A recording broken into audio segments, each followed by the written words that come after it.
You didn't click here by mistake. You may think it was just a coincidence, a random moment in your day, a curious title that caught your eye, but I need you to listen closely. This is not a coincidence. I have been calling you softly, gently, with a voice that doesn't shout, but stirs something deep inside your soul. You felt it, didn't you? A quiet longing, a sudden pause in your spirit, a subtle pull toward something more. That was me. You've been carrying more than you let others see. Smiling when you're tired, pretending when you feel like falling apart. There are questions in your heart that you haven't spoken aloud because you're afraid no one would understand. Or maybe because you've asked before and silence answered back. But I heard every whisper, I collected every tear, and I've come not to overwhelm you but to embrace you. Right here, right now. Maybe lately you felt like time has been moving around you, but you've been standing still. The world spins, voices, work, deadlines, but your soul, it's been quietly waiting for a word that would finally make sense, for a presence that doesn't pass by but stays, for freedom, not the loud kind, but the one that seeps into the soul and unties the knots no one else sees. I am that presence. I have never left your side. And I'm here because Jesus is calling you to be free, not someday, not later, today. So let's begin this journey together. But before we do, I want you to pause, breathe, and write something in the comments, not for others, but as a declaration of your faith, a whisper of trust that even silence cannot erase. Write, even in silence, I trust God's hand. Because faith doesn't begin when everything is clear. It begins when you trust me, even when everything is not. In this video, I will reveal to you 15 spiritual keys. They're not just words, they're doors. Doors that have been locked for too long. Doors to healing you thought would never come. Doors to peace you stopped believing in. Doors to clarity, purpose, and a deeper presence. These keys are spiritual truths rooted in the Word of God, and each one has the power to unlock something in you that has been bound for far too long. But this isn't just about listening, it's about receiving. Let every word enter your soul like rain on dry ground. Let them awaken parts of you that grew numb with time. Because something sacred is going to happen here. And at the end of this video, I will lead you into a moment of deep prayer. A moment where heaven and your heart will meet. A moment where wounds will begin to close and faith will rise again. Stay until the end, because there is a touch waiting for you, and your soul has longed for it more than you've realized. And listen carefully. The final key I will give you might be the one your heart has been searching for all this time. You may not even know it yet, but when you hear it, something will shift. A chain will break, a lie will lose its grip, freedom will come. So stay with me. Let nothing distract you now. Let your heart be fully here, because what you've been waiting for might just begin today. And if you let me walk with you through every word, every key, every moment, your soul might receive exactly what it has been longing for. And if this message already feels like it's speaking your language, then open your heart wider. There is more to come. This channel isn't just content. It's a shared spiritual journey, a place where those who are hungry for truth and healing gather. So don't walk this road alone. Subscribe, let's walk together, because what's being planted in your heart today is sacred, and it deserves to grow in the right soil. Now tell me, have you ever felt like someone was calling your name, even when the room was silent, like your soul was being pursued, but not by fear, by love? That's me. I am the whisper in your wilderness, the warmth that finds you in the coldest season, the fire that doesn't burn you, it frees you. Are you ready to receive the first key? Because what comes next is not just revelation, it's restoration. Key 1, letting go of the lie that you are alone. I want to take you back for a moment, not in distance, but in memory. Picture yourself standing in a crowded room. People move around you, conversations swirl in the air, laughter echoes somewhere nearby, and yet in the center of it all, you feel invisible, like your heart is sitting behind a wall of glass, watching the world, untouched. You smile, but it doesn't reach your spirit. You speak, but your words don't feel heard. You reach out, but somehow your hands come back empty. This aching emptiness, it has followed you in silence. It's shown up in your victories and your defeats. It has walked beside you in the grocery store, in your bed at night, in your morning routines. You've gotten used to it, the quiet ache, the unspoken thought, maybe I'm just alone. But hear me now. This is the first key, and I need you to receive it with your whole heart. You are not alone. You have never been alone. That feeling, that lie, that shadow that whispers to you in quiet hours, it is not the truth, and today I have come to break it. Loneliness is not always about having people around. It is deeper. It is spiritual. And the enemy knows that if he can convince you that you are abandoned, forgotten, unseen, then he can paralyze your soul from receiving love. But my presence, my spirit, has never left you. Even in the places where you felt most forsaken, I was there. Do you remember Hagar? A woman pushed aside, cast out into the wilderness with her child, feeling unwanted, used, discarded. Her footsteps led her into a desert, both the one around her and the one within her. She cried out, not knowing if anyone heard. But I did, I always do. And it was in that barren land that I revealed a truth to her that echoes through time. I am the God who sees, not just sees the world, but sees you, your sighs, your sleepless nights, your hidden fears. I see. And I stay. This is the key I place in your hand today, the revelation of my presence in your most invisible places. Let it sink in. I was there in your childhood when you felt misunderstood. I was there in your heartbreak when words failed. I was there in the hospital room, in the courtroom, in the silence of the car ride home. I was there when no one else showed up. I was there when you didn't even know how to pray. And I'm still here. Now I need you to breathe this in. I see you now. I have never turned my face away. You do not have to earn my gaze. You do not have to perform for my nearness. I am not impressed by appearances. I am moved by surrender. Maybe you've built walls to keep pain out, but those same walls have kept me at a distance. You don't need to keep pretending anymore. Not with me.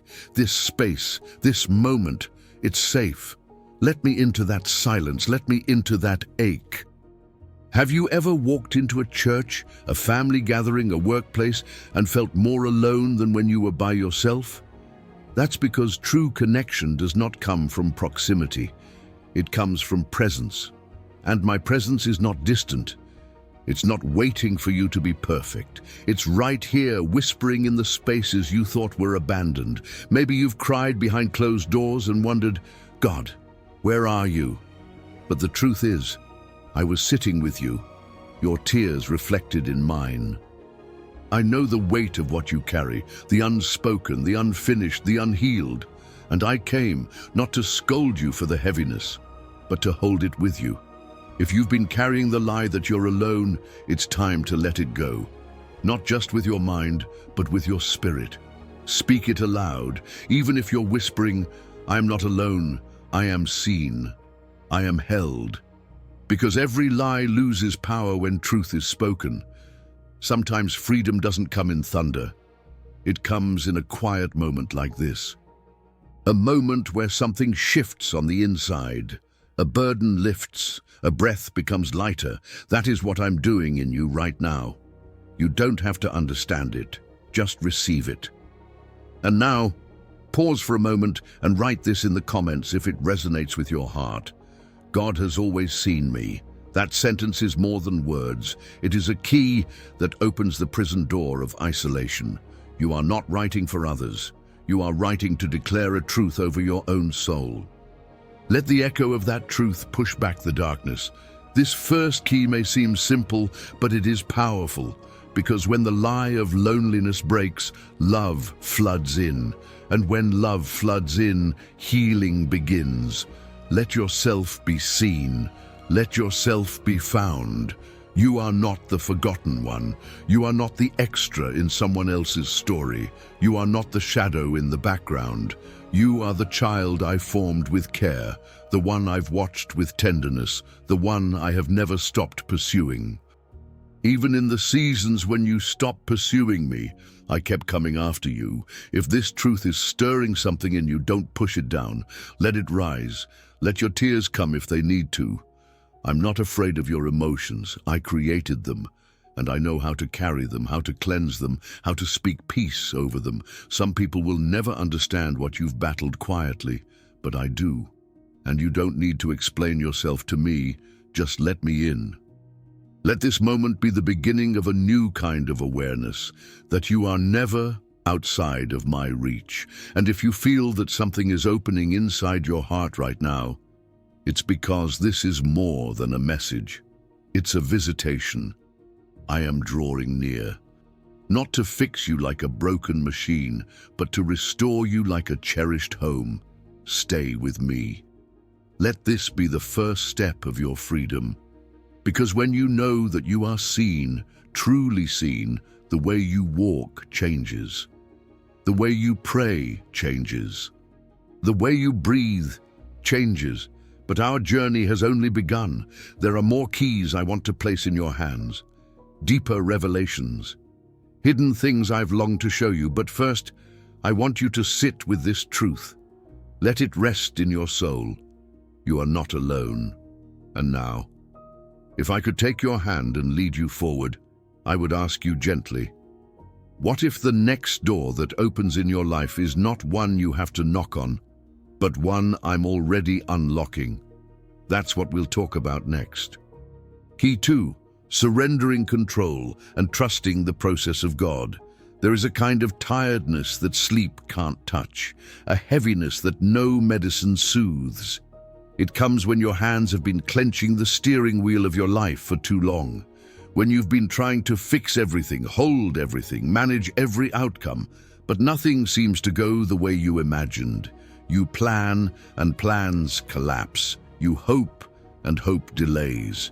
You push forward and still feel like you're going in circles. And somewhere along the way, you began to wonder, is it always going to be this hard? Will anything ever go right for me? I've seen that frustration in your heart. I've watched you pace the floor, praying with half belief and full exhaustion. I've heard your silent questions. God, what more do you want from me? I'm doing everything I can. And I've waited, not for your performance, but for your surrender. Because here is your second key. Child of my heart, freedom begins not when you take control, but when you give it up.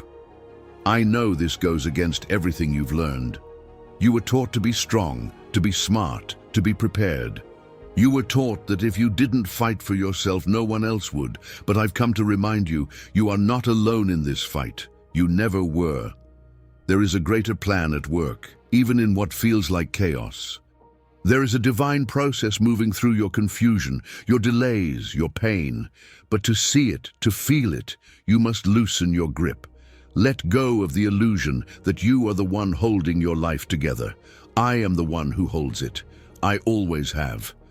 There is a story you may know of Peter walking on water. He stepped out of the boat, eyes fixed on Jesus, heart trembling but brave. For a moment, he walked in the impossible. But then he began to sink, not because the waves grew larger, not because the storm intensified, but because he shifted his eyes from me to the wind. He started focusing on what he couldn't control instead of trusting the one who called him forward. And in that shift, fear took over.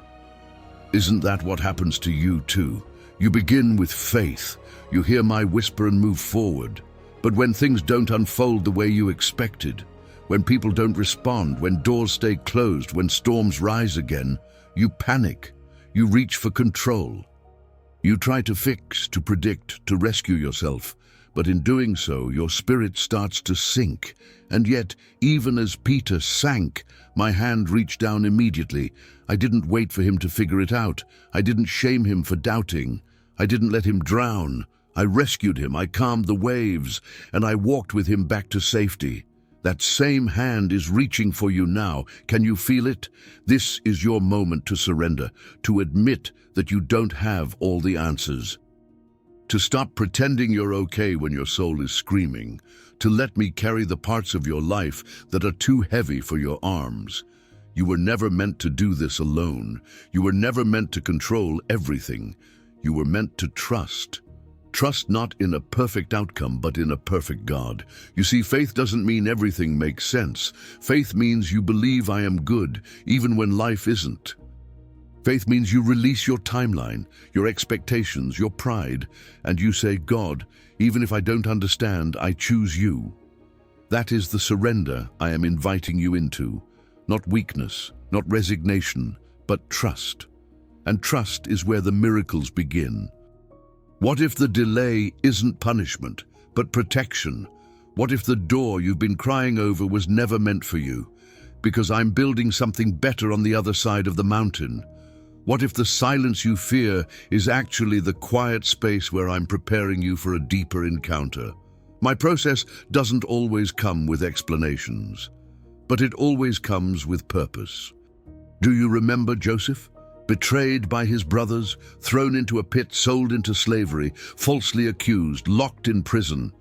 Years of injustice, years where nothing made sense, and yet through it all, I was shaping something greater.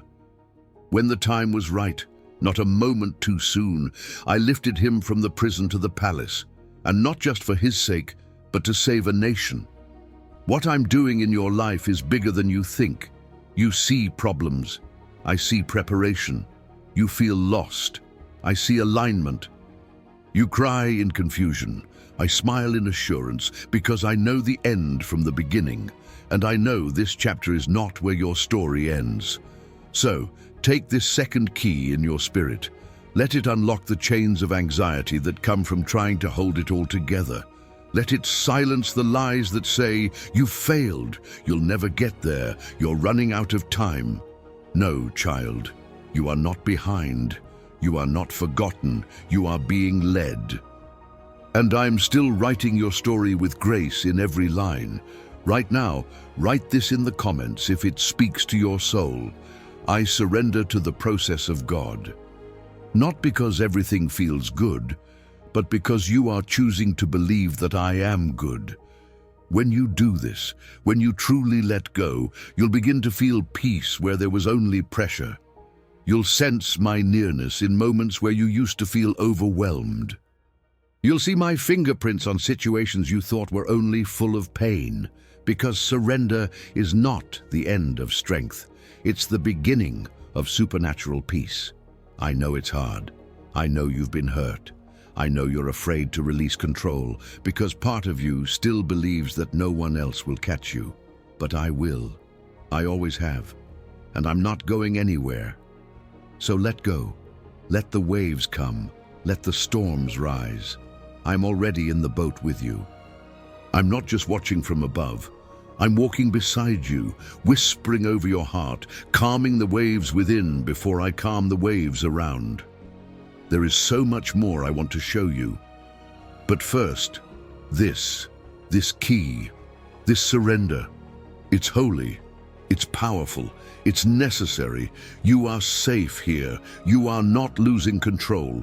You're returning it to the only hand strong enough to carry your destiny. Mine. And when you feel the fear creeping in again, when your mind starts racing and your hands start clenching, come back to this moment. Breathe deep.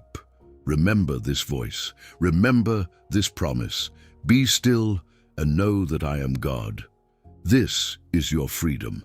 Not in knowing all the answers, but in knowing me. And now, are you ready to take the next step?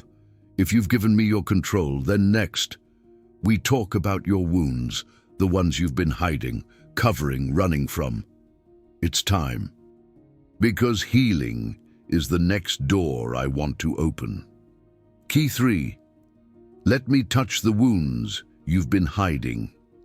There are parts of your story that you don't talk about, not because you've forgotten, but because the memory still stings.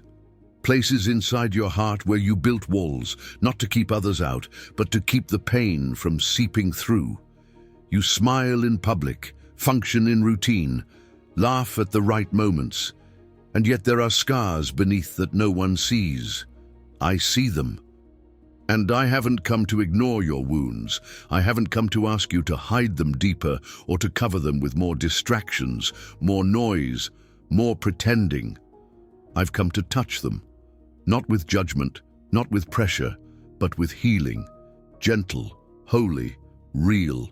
This is the third key I bring to you, allowing me to enter the places in you that still hurt. It doesn't matter how long ago it happened. Pain doesn't live on a calendar. Some wounds bleed for years without ever showing. Some were born in childhood, from voices that spoke cruelty instead of love. Others came from betrayal, people you trusted who turned away when you needed them most. Some wounds were self-inflicted, decisions you still regret, moments you wish you could rewrite. I have seen them all, and I still call you mine. You don't need to keep performing strength in front of me. I already know where you're broken. I know what triggers your silence. I know what songs make you cry when no one is watching. I know which memories make your chest tighten unexpectedly. I was there, not just watching, but weeping with you, holding you, whispering even when you couldn't hear me. And today, I want to walk with you into those rooms inside your soul, where you've kept the lights off, the ones labeled too painful, too personal. Not now. I want you to know, there is no place in you that I am afraid of. There is nothing in your story that repels me, nothing that surprises me, nothing that can keep me from loving you deeper still. Do you remember the woman with the issue of blood? 12 years, 12 long, shame-filled, lonely years of suffering, not just physically but emotionally, socially, spiritually. She was considered unclean, unwanted, invisible, but then she reached out. Not loudly, not publicly, just one touch, one quiet act of faith. And that was enough. In a crowd full of people, Jesus stopped everything just for her. "Who touched me?" he asked, not because he didn't know, but because he wanted her to know. "I see you. I feel your pain, and I honor your faith." She didn't even ask for a miracle with words. Her desperation spoke for her. Her pain guided her hand. And in one sacred moment, healing flowed, not just to her body, but to her identity. That same healing is available to you now, but you must reach. You must be willing to uncover what's been buried. You must let me walk with you into your own wounds. Because the pain you've been trying to manage alone was never meant to be carried without me. I know it feels safer to hide. I know some of your pain has become so familiar, you've learned how to function around it. But I didn't create you to survive. I created you to be whole, not perfect, not untouched, but healed. Healing doesn't always look like a miracle in an instant. Sometimes it's a process. Sometimes it's me sitting with you in the dark until you're ready to let the light in. Sometimes it's silence that slowly becomes trust, but always it is love. Deep, patient, unwavering love. And healing isn't just about feeling better. It's about becoming free. Free to feel joy again. Free to breathe deeply without fear. Free to love without bracing for loss. Free to walk through your story without shame. Free to live without the shadow of old wounds guiding your every step. But this cannot happen unless you invite me into those places. I will never force my way in. I will knock, I will whisper, I will wait, but I will not barge through your pain. I honor your heart too much for that. So here is my question to you today. Will you let me in? Will you let me touch the scar that still aches? The memory that still burns? The voice that still echoes? Not to shame you, not to expose you, but to show you that healing is not just a word. It is a person. and I am He. If your heart is trembling right now, if tears are starting to rise without warning, that is not weakness. That is the door opening. That is the place where pain meets peace. That is your soul beginning to say, yes, let it speak. And if this is your moment, write these words in the comments, not as a ritual, but as a declaration of surrender. I am ready to heal. Let the heavens hear it. Let your soul hear it. Let me hear it, so I can come closer than ever before.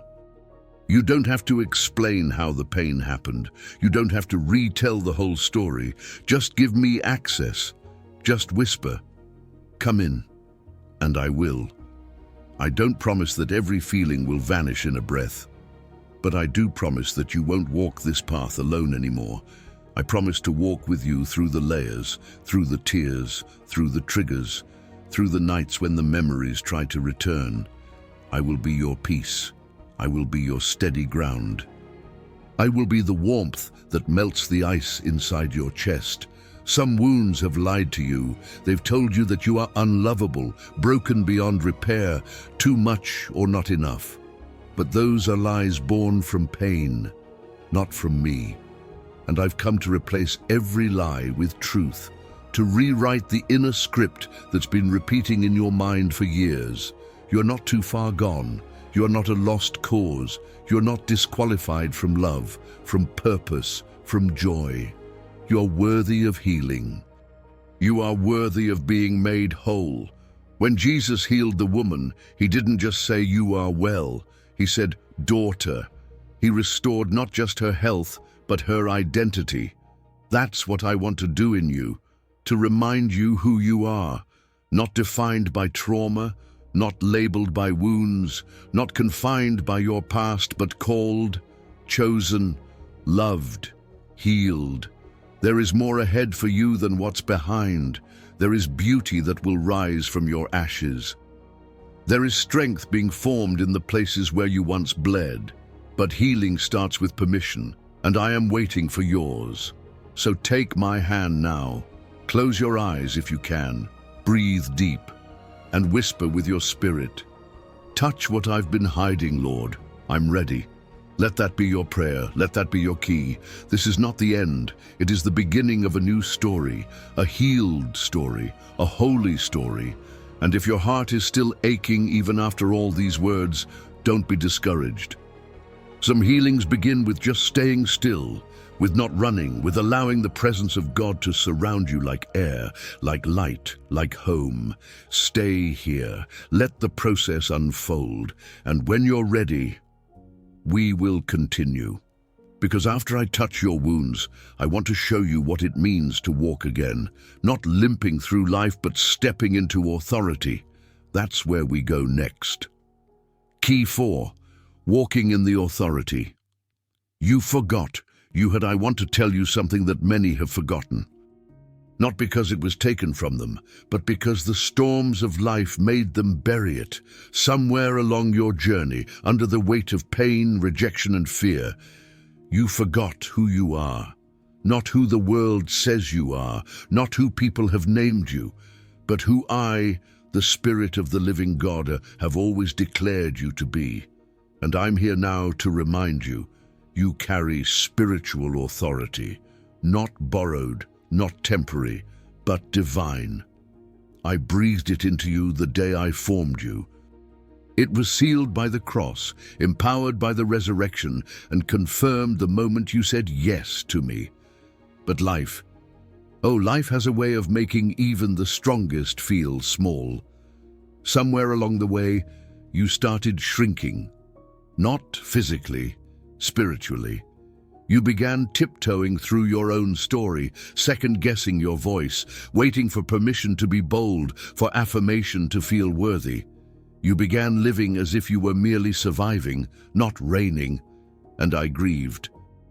Not because I was disappointed in you, but because I saw you surrender your authority to fear. So now, here is the 4th key I've come to place in your hands. Walk again in the authority I gave you, not a power that dominates, but one that restores. Not a voice that shouts, but one that commands light to return. Let me take you back to a moment, a real one. Jesus stood in a boat surrounded by chaos. The sea was roaring, waves rising, the disciples trembling in fear.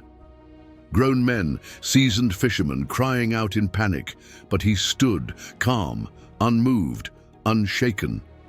And with a voice not louder than the storm, but greater, he spoke, "Peace, be still." And the winds obeyed. Not because they recognized volume, but because they recognized authority. That same authority, the one that calmed the waves, silenced demons, healed the sick, and raised the dead, is now in you. Not as an idea, not as a future promise, but as a living reality, waiting to be awakened. But listen carefully. Authority isn't arrogance. It's not control. It's not the absence of fear. It's standing firm in the presence of it. It's lifting your voice even when your knees are trembling. It's choosing to believe truth when lies scream louder. It's praying when nothing has changed, yet something in your spirit refuses to back down. Authority doesn't always roar. Sometimes it whispers with conviction. Sometimes it simply stands. And when you stand in faith, heaven stands with you. Do you remember David? Just a boy in the world's eyes, too young, too unqualified, too small, and yet, when he stood before Goliath, he didn't come with a sword or shield. He came with confidence in my name. "You come against me with a sword," he said, "but I come against you in the name of the Lord Almighty." And that declaration, that faith, brought a giant to the ground. That's what I want for you. Not to avoid giants, but to defeat them. Not by your strength, but by the authority that flows from your connection with me. You've spent too long running from what you were meant to conquer, hiding from battles you were anointed to win. But that ends now. I'm not saying the storms will disappear overnight. I'm saying you'll start speaking to them differently. You'll stop begging me to change everything around you and start realizing I've empowered you to change the atmosphere with your words, your prayers, your presence. Authority isn't a feeling, it's a truth, a mantle, a spiritual reality that shifts things when you walk into a room, not because of who you are in the flesh, but because of who lives in you. You are my vessel, my temple, my voice on the earth. When you pray, things move. When you declare truth, darkness trembles. When you speak blessing, heaven responds. You are not powerless. You are positioned. But here's the truth. You must claim it. I will not force authority on someone who chooses to live in spiritual passivity. I will not shout over your silence. I wait, patiently, lovingly, for you to remember, for you to rise, for you to step out of the cage of timidity and say, no more. No more living beneath your calling. No more letting fear write your future. No more letting pain define your identity. No more shrinking when you were meant to rise. So I ask you now, will you walk again as a child of light? Will you open your mouth and speak life where death has tried to take root? Will you stretch your hands toward heaven and say, I receive my mantle again? If your answer is yes, then say it aloud wherever you are. I reclaim my spiritual authority. And if you're ready to declare it over your life, write in the comments, I choose to walk in the power God has given me. You don't have to feel ready. You don't have to understand every mystery. You just have to say yes. And with that yes, I'll begin to stir something deep within you. Something ancient, sacred, and alive. Authority is not for a select few. It's for every heart that says, here I am, Lord. The bold, the broken, the beginner, the weary, yes, even you. You may not feel like a warrior, but I see one when I look at you. I see the battles you've survived. I see the moments you could have given up but didn't. I see the prayers you whispered through tears. That is courage. That is strength. That is what heaven recognizes. You don't need to chase influence. You need to walk in intimacy. Because authority flows not from status, but from proximity. The closer you walk with me, the clearer your voice becomes. Not because you gain power, but because you reflect mine. There will be days when the enemy will try to remind you of your past. He will try to shame you back into silence. But I want you to remember this. You are not your history. You are my dwelling place, my image bearer, my messenger. There will be moments when life tries to shrink you again, when disappointment knocks, when prayers feel unanswered, when people misunderstand you. In those moments, come back to this key, hold it close. Remind yourself, I carry divine authority, not because of what I've done, but because of what Christ has finished. Let this truth begin to shape how you live, how you speak, how you walk through your home, how you pray over your family, how you show up in your workplace. You don't need to be louder, you need to be rooted. And when you are rooted in me, you become immovable. Authority looks like praying over your children, even when they seem far from me. It looks like blessing your home with peace when the atmosphere feels heavy. It looks like declaring freedom over your own mind when anxiety tries to return. It looks like speaking light over your future when darkness tries to cloud your vision. And maybe most of all, it looks like believing again. Believing that you matter, that your words carry weight, that your presence shifts atmospheres, that your life, even in its quiet seasons, is shaking the gates of hell with every step of obedience. This is who you are. This is what I died to restore. And now I'm asking you to rise. If you feel something awakening in you right now, don't silence it. Let it grow. Let it roar softly within your chest. Let it become a whisper that turns into a song, a declaration, a life lived boldly and beautifully. And as you walk in this truth, remember, authority is not pride. It is alignment. Not self-elevation, but spiritual positioning. You were never meant to blend in. You were created to shine, not for applause, but for impact. Not for fame, but for freedom. And there is more, always more. Because when you remember your authority, you begin to step into your assignments. And that's what we'll uncover next. Not just who you are, but why you're here. The next key will reveal your purpose, the mission you carry, the light you were born to bring. So stay with me. Don't stop here. Let this truth settle. Then say yes again. Because where we go next will show you that your life has always been a calling in motion. Key 5. Embracing the purpose you were created. For there comes a moment in every soul's journey where the question can no longer be avoided. It lingers in quiet hours, in long drives, in the eyes of others, and in the silent spaces of the night. Why am I here? Not just why am I alive, but what was I created to do, to become, to bring? And if that question has haunted you at times, if you've ever looked at your own hands and wondered if they were meant for more than just surviving, I want you to know this part of the journey was written just for you. I need you to hear me now, gently, clearly, deeply. You were created on purpose, for a purpose, not randomly, not accidentally, not as an afterthought. You were dreamed into existence by a Father who doesn't make mistakes. I was there when the blueprint of your soul was sketched in eternity. I watched as purpose wrapped itself around your very breath. You are not just anything, not just a mother, not just a worker, not just someone with a quiet life. You are a vessel, a messenger, a torch bearer. You carry something that no one else on this earth can carry exactly like you, and the world is aching for the light I placed inside you. But I know, purpose can feel like a mystery, a mountain, a moving target.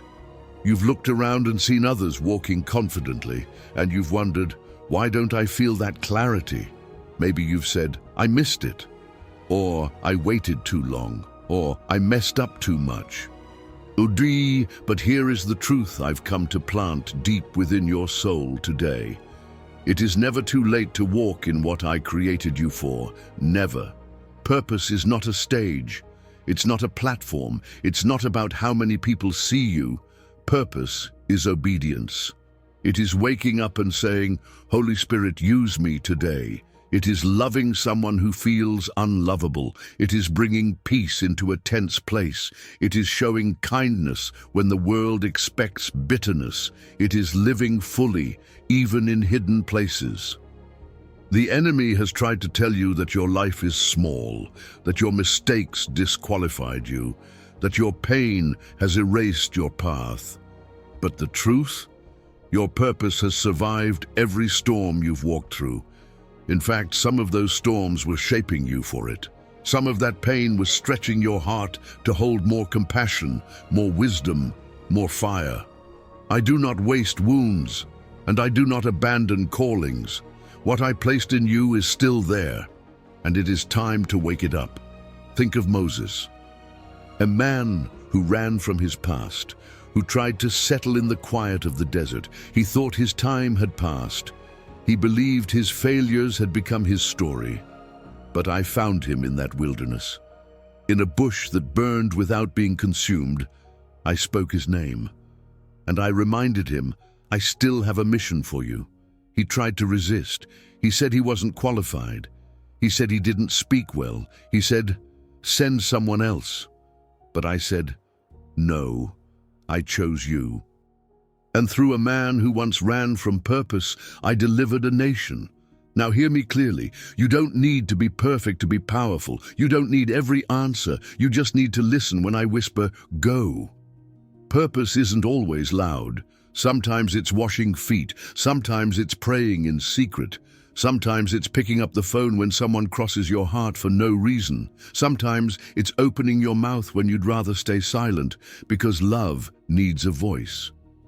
And yes, sometimes your purpose will scare you because it feels bigger than your ability. That's when you'll know it's me. Because I never call you to something you can do alone. I call you to walk with me, and with me all things become possible. If you're reading this and thinking, but I still don't know what my purpose is, then here's what I want you to do. Don't try to figure it all out today.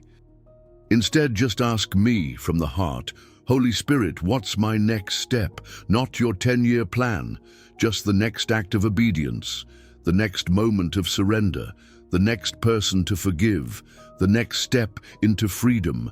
Because purpose is not found in pressure, it's found in presence.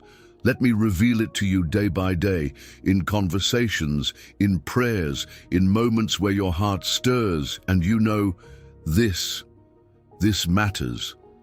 That's stirring. That's me. That's purpose calling your name. So now take a deep breath. Release the lie that says you missed it. Let go of the guilt, the comparison, the timeline, and write in the comments, if you feel it in your soul, I was created with divine purpose. Let that be your declaration. Let that be the first step back into alignment. You may not have all the answers, but if you stay close to me, you will never be lost. You may not see the full map, but I will light every step you're meant to take, and every step matters. Every step shakes something in the spirit. Every step brings heaven closer to earth. So walk with me. Let me remind you who you are. Let me wake up the gifts inside you. Let me speak life into your dry places. Let me use your hands to heal, your words to bless, your prayers to open doors. Because when you walk in your purpose, you become a living signpost. You remind others that hope is still alive, that God still speaks, that the impossible is still possible. You may not see it yet, but you were created to change the atmosphere around you. Your story is a seed, your obedience is a river, and your purpose is not behind you. It's rising within you now. Are you ready to believe it? Are you ready to walk in it? Even if your knees tremble, even if your past tries to shout you down, even if no one claps, will you still say yes? Because here's what I promise you. If you say yes, I will do the rest. I will open doors no one can shut. I will make a way through the wilderness. I will turn your yes into impact and your obedience into a harvest. Stay close, stay soft, stay surrendered. And if the world ever tries to tell you you're not enough, remember, you were chosen, equipped, sent, and the Spirit who raised Christ from the dead, yes, that Spirit, lives in you. Let that be your courage. Let that be your identity. Let that be the fire that wakes you up every morning. But this is not the final step. No, because the next key is something few understand. It's about waiting. Waiting when nothing seems to happen. Waiting when promises delay. Waiting with faith, not frustration. And that's where we go next. Key 6, trusting the sacred process of waiting. Waiting. Even the word can feel heavy when your heart is longing and your eyes can't yet see what you've been praying for. You try to stay strong. You speak faith. You sing worship songs. You tell yourself, God is good. And yes, I am. But deep inside, there's a quiet ache, isn't there? A longing that hasn't lifted, a door that still hasn't opened, a promise that hasn't been fulfilled. You've waited for healing, for reconciliation, for breakthrough, for answers, for the pain to finally ease. And somewhere in the waiting, you started wondering, did I misunderstand? Did I miss it? Did God forget me? I need you to hear me clearly now. Waiting is not punishment. It is not delay out of neglect. It is not abandonment in disguise. Waiting is sacred. It is holy ground. It is the place where I am forming you, not failing you. You see, while you wait, I am working, but not always in the way you expect. Sometimes I am not changing the situation because I am changing you. Not because you are unworthy, but because I love you too deeply to let you walk into something unprepared. And the truth is, what you're waiting for is already on its way. But what I'm doing in you while you wait is just as important. There are lessons that only waiting can teach. There are depths that only silence can reveal. There is an intimacy with me that only grows in the dark, quiet soil of surrender. The kind of surrender that doesn't need proof, just presence. My presence. Do you remember Abraham? I gave him a promise that his descendants would be more numerous than the stars. But years passed, then more, and still no child, only waiting, only trusting, only faith, tested over and over. And yet, the promise came.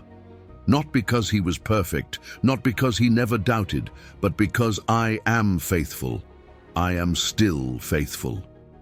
And if you've been walking through a season where everything feels still, where your prayers seem to hang in the air, unanswered, where your dreams feel paused and your heart is tired, then this is the key I bring you today. There is purpose in the waiting. You are not forgotten.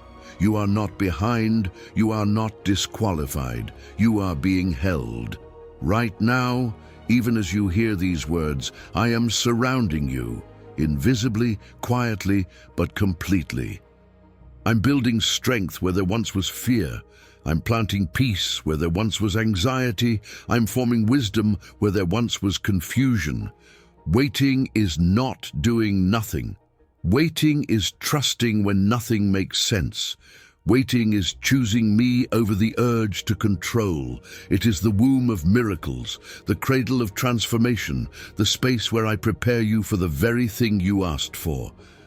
But it's also where I show you that I'm enough. Before the answer, before the breakthrough, before the dream comes true, I am enough. And I know. Sometimes it feels like nothing is changing. But what if I told you, some of the greatest things I do in your life are in the unseen, under the surface, in the hidden places, like a seed that seems buried, but is actually becoming roots, becoming ready, becoming strong enough to break the ground at the right time. That's what I'm doing in you. And yes, the waiting can feel like wilderness, but even in the wilderness I provide. I was with my people there, in the manna, in the cloud, in the fire, not just guiding them to a promise, but shaping them to be able to keep it once it came. So ask yourself, would you rather receive something quickly and lose it, or wait a little longer and walk into it whole, steady and mature? I am not interested in giving you temporary satisfaction. I want to give you lasting transformation, which is why I take my time. Not because I am slow, but because I am precise. Because I see what you don't. I see the cracks that need healing, the lies that still need to be uprooted, the faith that needs to be deepened. And when the time is right, oh beloved, when the time is right, nothing can stop what I've ordained. No delay can block it, no devil can cancel it, no man can take it. It will come. But for now, trust me, even here, even when it feels like you're stuck, even when others are moving forward and you're still, comparison will lie to you. It will say you should be further, but I say you are exactly where you need to be. Look at Jesus, 30 years of quiet before 3 years of ministry, 30 years of hiddenness, of preparation, of trust. And yet every moment had purpose. Every moment was part of the plan. Your hidden years are not wasted, they are sacred. So here is what I want you to do. Right now, wherever you are, take a breath. Close your eyes. Put your hand over your heart and whisper, God, I trust you in the waiting. Let that be your worship, not a song, not a sermon, just that whispered surrender. And if your heart is ready, declare it in the comments. Even in the silence, I believe. Because when you speak faith in silence, all of heaven hears, and I move in response to your quiet trust. You may not know the timing, but you know me, and I promise you, that's enough. Because when you come out of this season, you won't be the same. You'll be stronger, softer, wiser, braver, deeper, and more grounded in who I am and who you are. And that is the true reward. So don't rush this moment. Don't run ahead of grace. Let me walk with you. Let me hold your hand. Let me remind you, you are not waiting alone. And soon, when the time comes, you will rise. You will step into what you were promised. And you will look back on this season and say, it was in the waiting that I truly found him. But for now, stay close. There's still more to receive, because the next key is about forgiveness. Not the easy kind, not the surface level kind, but the kind that sets you free from the chains of the past, the kind that heals bloodlines, softens hardened hearts, and breaks generational patterns. Yes, that's where we're going next. Key 7, the freedom found in radical forgiveness. There is a quiet kind of pain that lingers long after the wound was first made. It hides in your chest like a shadow, flinching at certain memories, retreating from certain names, tightening when old conversations echo through your mind. This pain isn't always loud, but it's always there. And maybe, without realizing it, you've learned to live with it. You've built your routines around it. You've dressed it up in strength. You've buried it beneath productivity, but it still lives and it still steals. This, my beloved, this is the space where forgiveness must come. And before you shrink back or close your heart, let me speak gently to the part of you that's tired of pretending. You were not meant to carry this, not the betrayal, not the bitterness, not the shame, not the secret resentment that tightens your chest when their name is mentioned. This is the 7th key I place into your hands today. The power of radical forgiveness, the kind that sets you free. Forgiveness has been misunderstood by many. It is not the denial of your pain. It is not the approval of injustice. It is not forgetting what happened or excusing what they did. It is choosing to release the grip that the offense has on your soul. It's not about pretending you weren't wounded. It's about refusing to let the wound define your identity any longer. And I know what they did was wrong. I saw it. I was there. I wept when you wept.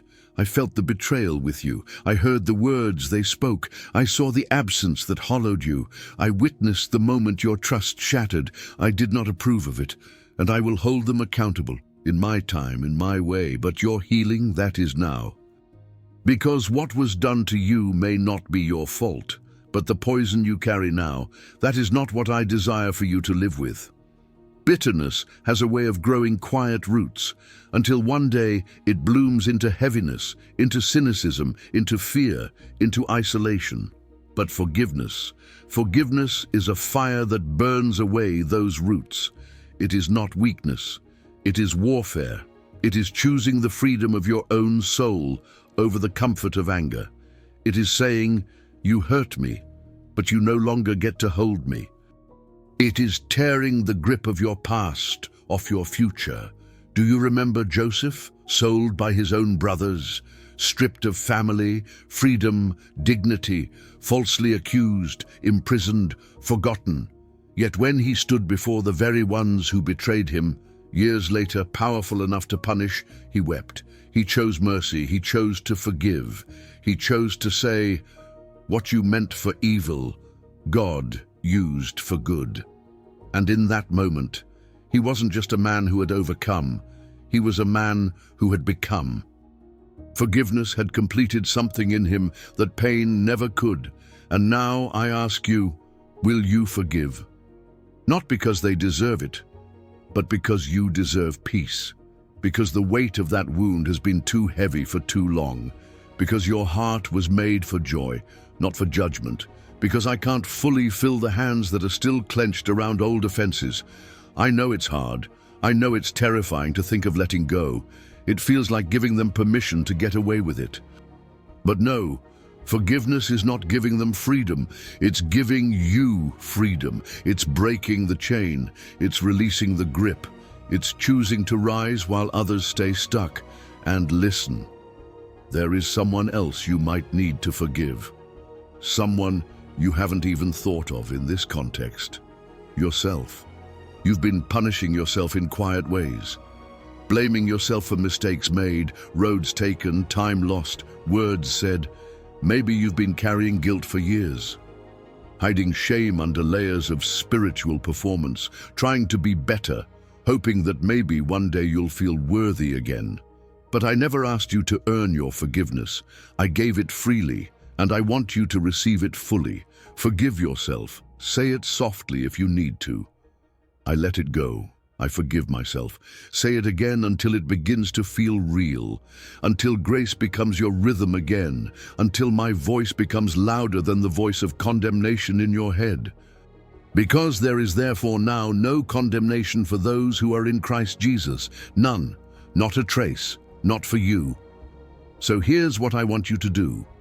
If you're ready, if your spirit is trembling but open, write this in the comments.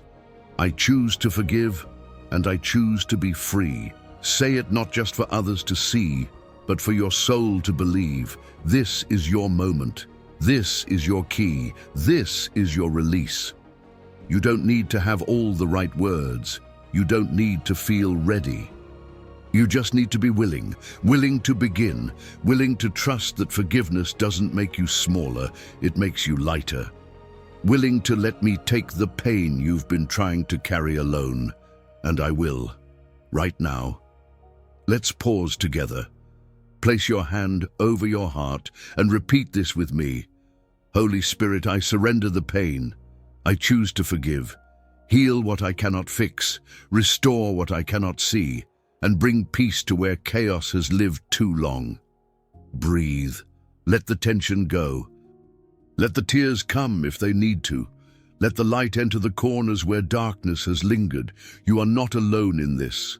I am with you, and I am proud of you for saying yes, for being brave enough to feel again, for choosing the harder path, the holy one. Because when you forgive, you don't just break chains over your life. You break them for generations, your children, your future, your legacy. They all shift when you choose freedom. And don't be surprised if after this moment you begin to feel something new, a lightness, a softness, a strength rising from the place where anger used to live. That's me. That's what I do. I take ashes and give beauty. I take sorrow and give songs. I take wounds and give wisdom. But we are not finished. Because the next key I want to give you is about power, spiritual power. Not the kind that impresses the world, but the kind that moves heaven, the power of prayer. The next part of our journey is about unlocking the authority that lives in your mouth when you speak my name, and how to use your voice to shift the unseen world.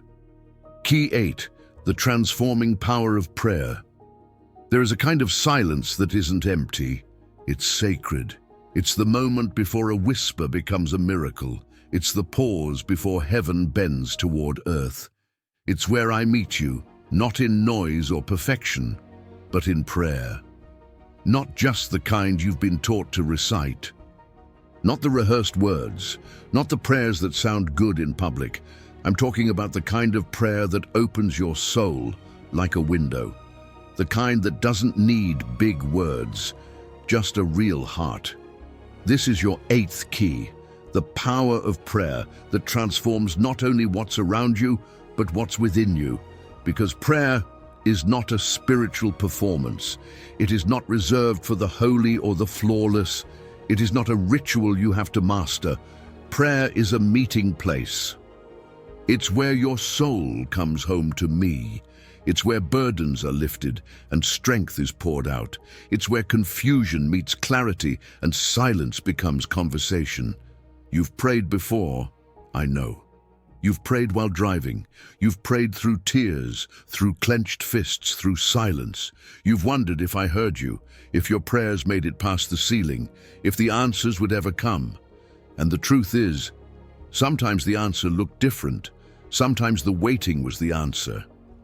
Sometimes the shift happened in you before it happened around you. But every prayer you've ever prayed, I heard. Every single one. Even the ones you whispered without words. Even the ones you thought were too messy to be holy. Even the ones you forgot you prayed, I remembered. Do you know what prayer really is? It's surrender. It's trust. It's choosing me again and again. Even when you don't see how it ends. It's saying, God, I don't understand, but I'm still here. It's bringing your questions, not just your praise, your weakness, not just your strength, your doubts, not just your declarations. And that's where the power lies. Because when you pray, really pray, you are not begging a distant God to do something. You are partnering with me. You are stepping into alignment with heaven's heartbeat. You are opening a portal between the seen and the unseen.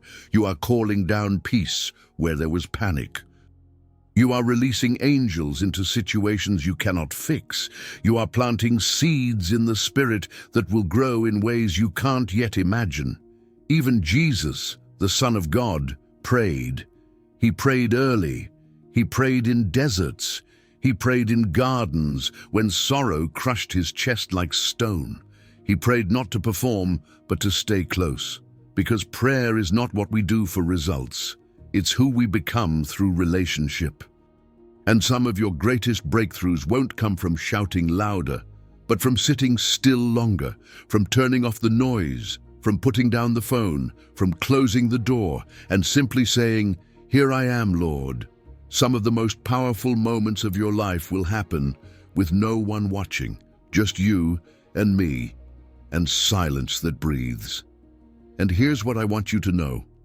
You don't have to feel anything to be heard. You don't have to cry for it to count. You don't have to be eloquent for it to reach me. Sometimes all you can say is, "Help me," and that is enough. More than enough, because I'm not listening to your grammar, I'm listening to your heart. If you've ever doubted that your voice matters in the Spirit, let me break that lie now. When you speak, things move, not because of who you are, but because of who lives in you. When you speak my name, Jesus, the atmosphere shifts. When you speak truth in prayer, darkness cannot stay. When you pray for others, chains begin to crack, even if you don't see them fall right away. When you intercede, the heavens respond. That's why the enemy fights your prayer life. He tries to distract you, delay you, discourage you, because he knows that a praying soul is a dangerous soul. A praying soul is one that cannot be overtaken. A praying soul walks in authority, even in the valley. So here's your invitation. Return to prayer, not as duty, not as religious routine, but as breath, as life, as power. Talk to me again. Talk to me about everything. There is nothing too small. There is nothing too heavy. I'm not overwhelmed by your emotions. I made you with them. And even if your prayer is messy, pray it anyway. Even if your faith feels small, speak it anyway. Even if you've gone days without praying, come back now. There is no shame here, only an open door. If you're ready, speak this with me. Holy Spirit, teach me how to pray again. Let that be the start.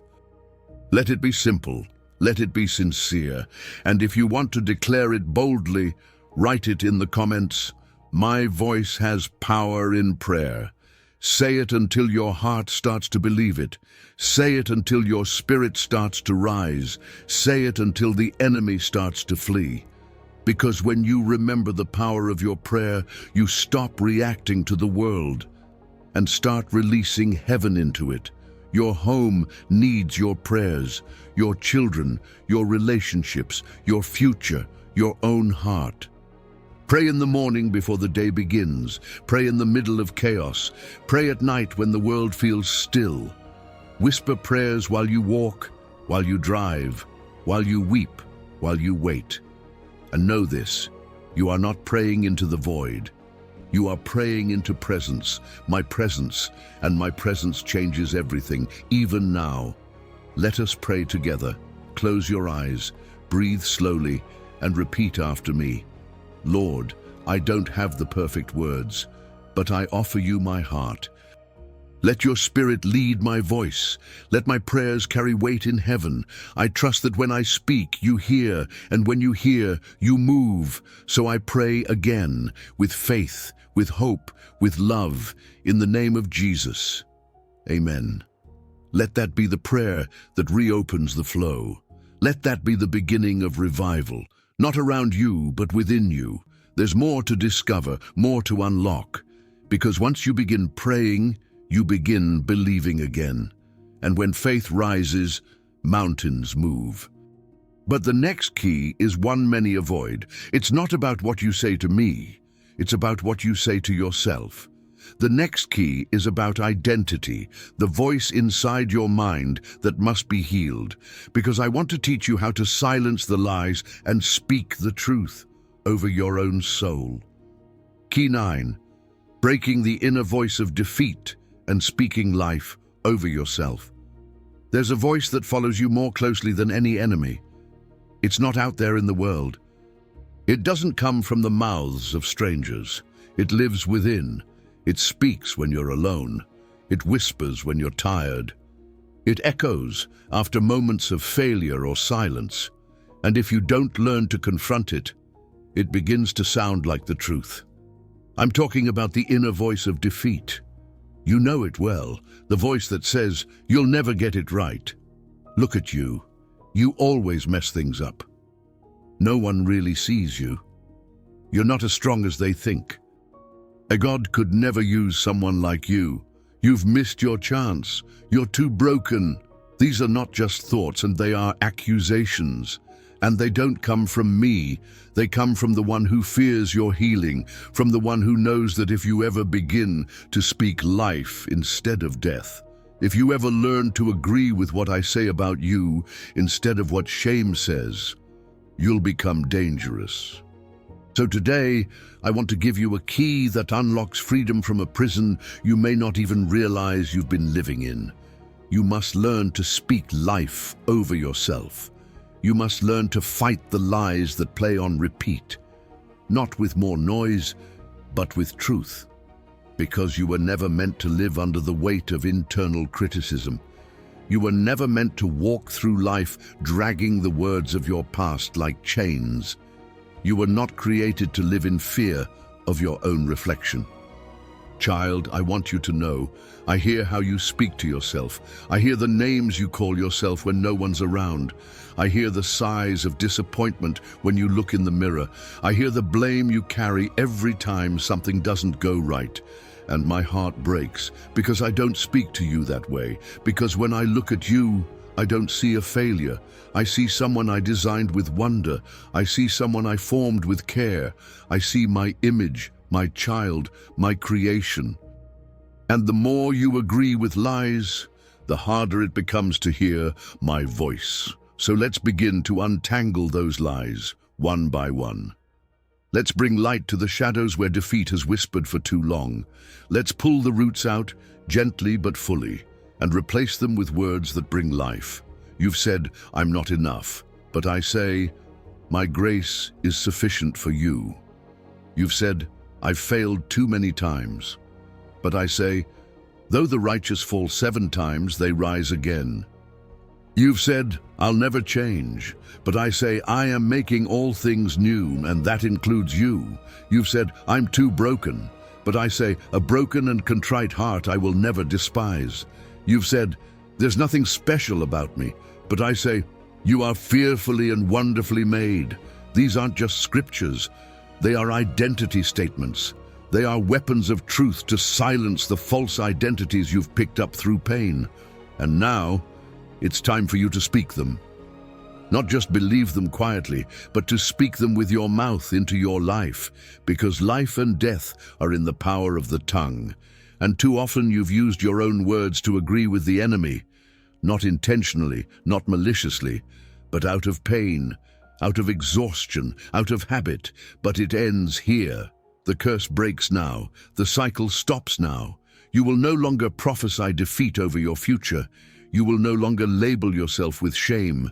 You will no longer speak in agreement with fear. From this day forward, you will speak life. You will speak healing. You will speak truth. You will speak in alignment with heaven. Even when your emotions aren't there yet, you will speak like someone who believes that your words have weight, because they do. Let me teach you how. Every morning, before the noise of the world begins, come sit with me. Open your mouth even quietly and say, I am loved. I am seen. I am chosen. I am becoming who God created me to be. I'm not a mistake. I'm covered in grace. I'm walking in freedom. I'm not finished. I'm in process. I carry purpose. I'm strong through Christ. Let these declarations become your spiritual rhythm. Let them wash over the broken places. Let them confront the memories that once controlled you. Let them build new pathways in your mind, new roads that lead not to shame but to truth.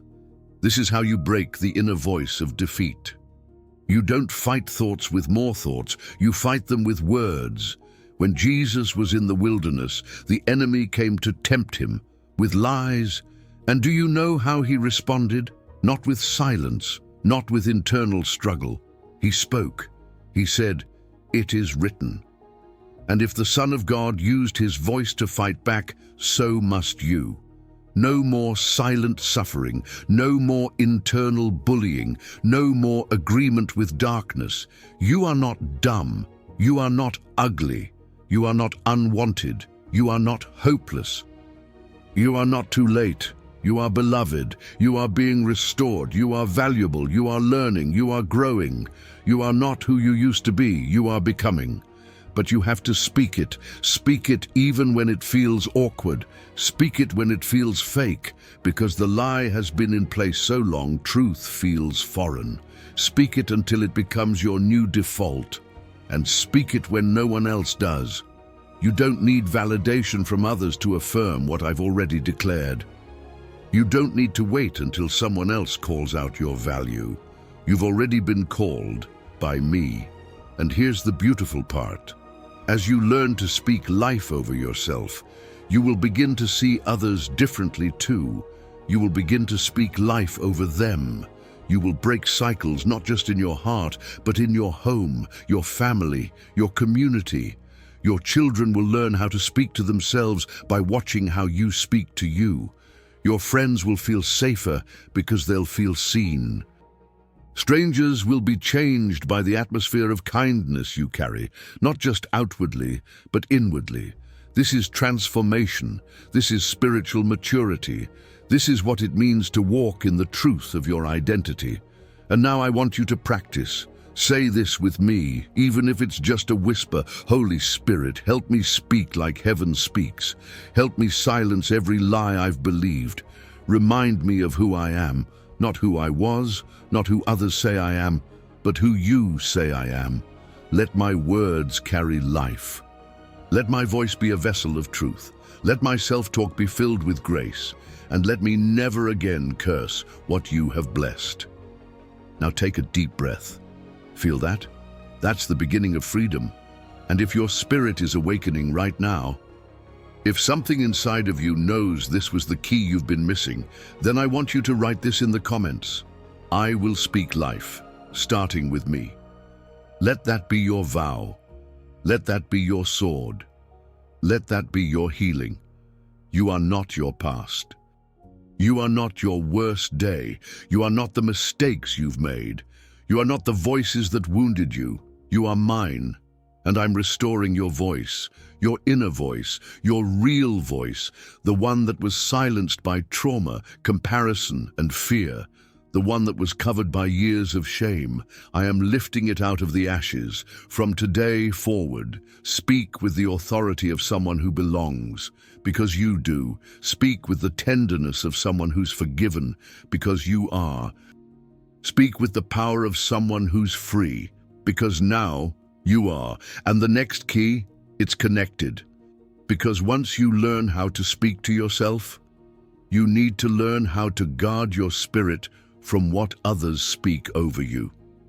The next part of our journey is about discernment, about recognizing what voice is mine and what voice is not. Because in a world full of noise, the greatest victory is knowing which voice to follow. Key 10. Learning to discern the voice of God in the midst of the noise. There is a storm of sound all around you. Notifications, opinions, expectations, warnings, whispers from your past, pressure from your present, fears about your future. And in the chaos, sometimes you ask, God, how do I know what voice is yours? That question isn't weakness. It's wisdom, because not every voice that sounds spiritual is holy. Not every thought that enters your mind is truth. Not every feeling is revelation.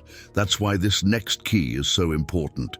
Discernment, not just the ability to hear, but the ability to recognize, to know which voice is leading you to peace and which is trying to pull you toward pressure, to know when it's my whisper and when it's just fear wearing a disguise.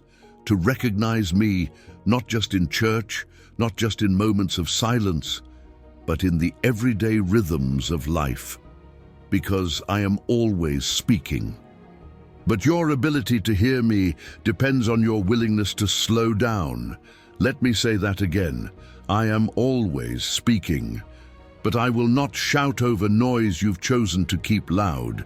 I will not force my way through a crowd of voices you've given more access than me.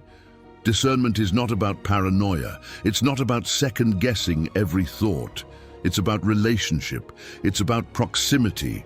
It's about becoming so familiar with my heart that anything not from me begins to feel foreign. Think about a child and their mother. In a room full of people, in the middle of a crowd, that child knows the sound of her voice. Why? Because they've spent time together. Because that voice was the first they heard. Because they've heard her sing, soothe, correct, comfort. That's what I want with you. Not a distant God trying to decode your life from above, but a present personal God who walks with you, speaks to you, and wants to be known by you. And yes, you can know my voice. You don't need to be a pastor or prophet. You don't need to have all the answers. You just need to stay close. And when you do, you'll begin to recognize the difference between the voices. Let me show you.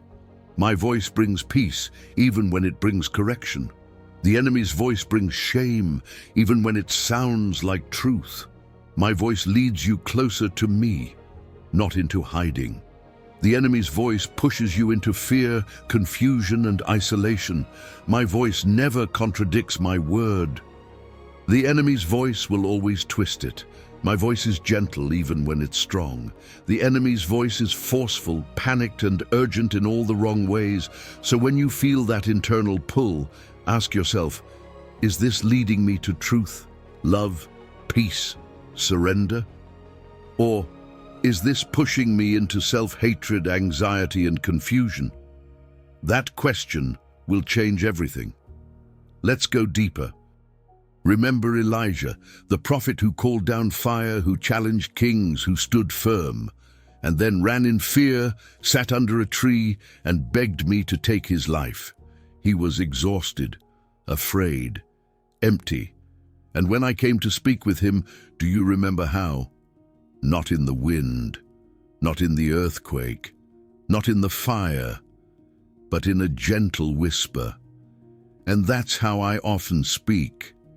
In the whisper, in the pause between sentences, in the quiet stirring of your heart, in the moment when the world says move and I say wait, in the invitation to forgive when your pride says no, in the gentle nudge to reach out when your fear says hide. Discernment is noticing me in those moments. But here's the truth many don't realize. You cannot grow in discernment without stillness. You can't hear me clearly if you're always listening to something else. You can't recognize my whisper if your soul is always filled with the noise of others.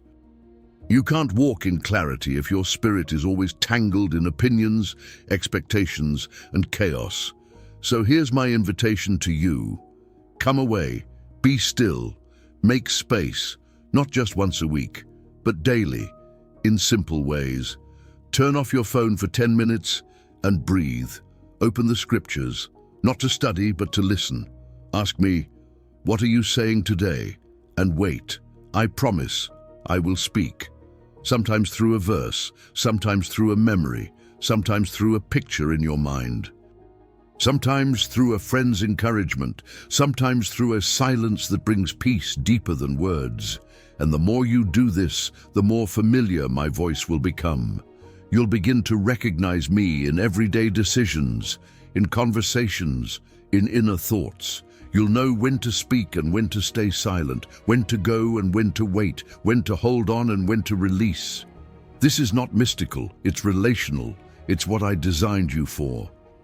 And let me say this, if you've made mistakes before, following the wrong voice, I forgive you. You're not disqualified. You're not spiritually broken. You're learning. And I celebrate that. It's not too late to grow in discernment. It's not too late to start again. So let's start now. Place your hand over your heart and repeat this with me. Holy Spirit, teach me to know your voice. Quieten the noise inside and around me. Reveal when a thought is not from you. Help me walk in clarity, not confusion, and give me the courage to obey when you speak. Now pause, breathe, listen. I may already be saying something now, not with words but with presence. A peace, a prompting, a stillness. This is where discernment begins. But here's another truth. Discernment must be paired with obedience, because recognizing my voice without following it will not bring the breakthrough you seek. When I speak, follow, even when it doesn't make sense. Even when others don't understand. Even when the cost is high, because obedience is where the miracles begin. Do you remember Mary, the mother of Jesus? Before she was the mother of the Messiah, she was a young woman who simply said, yes. Be it unto me according to your word. She didn't understand everything. She didn't have a plan. She just trusted my voice, and history changed forever. That same power is in your yes.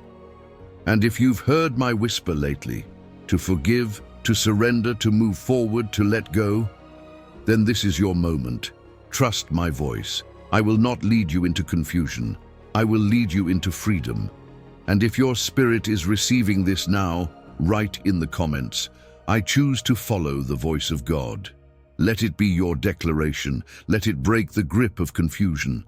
Let it realign your heart with my truth, because you were not created to live in a storm of doubt. You were created to walk in step with me, and the more you trust my voice, the more you will trust my timing. The more you hear me, the more you'll stop chasing answers and start resting in presence. This is the rhythm of a spiritually mature life.